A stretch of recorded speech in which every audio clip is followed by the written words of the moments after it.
death and dying, where I'm at. I'm in a good place. It's an amazing place to be. I'm on this side of the window, and someday I'm going to go out the window.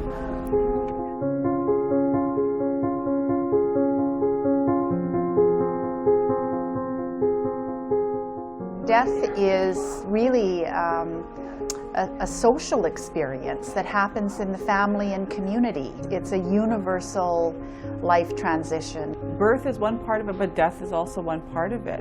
And it's not something to be feared. It's something that was given to us. This life was given to us, and that in the end, it's going to be taken away. We all have to die sometime in our life of living.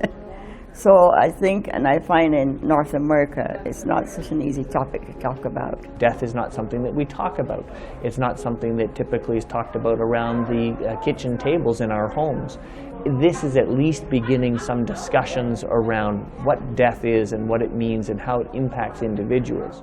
I've found that when you start the conversation, if you hold a group meeting or that, everyone has a story, everybody's involved in this, everyone has had a loved one pass on, and it's either been an experience that has been very traumatic, or sometimes, if it's through palliative services, it actually can be a very healing process. Really gets people to think about their own lives and their own the options they would like to have at their end of life, or how they see their friends and family caring for them as they go through this journey. As human beings, when we enter this dialogue with someone, that it's most important to listen.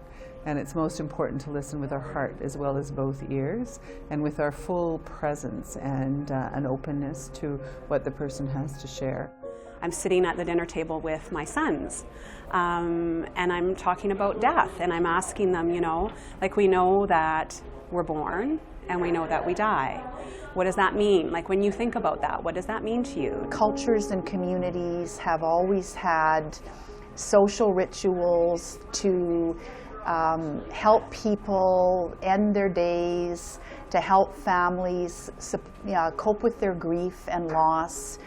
And we've taken that away by medicalizing it.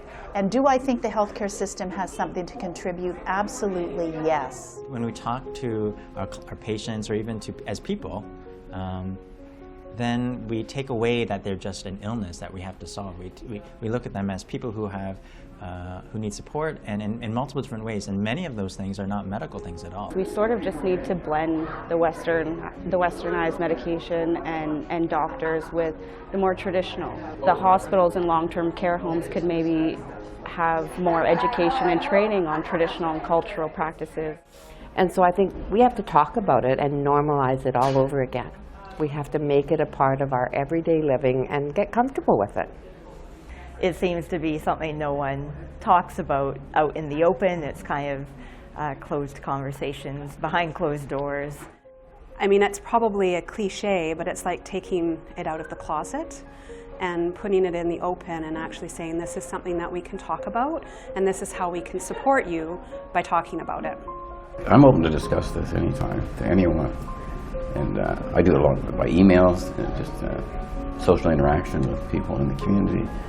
And just let them know that, like, this is all good. It's a good thing, and everything happens for a reason. It's just my turn.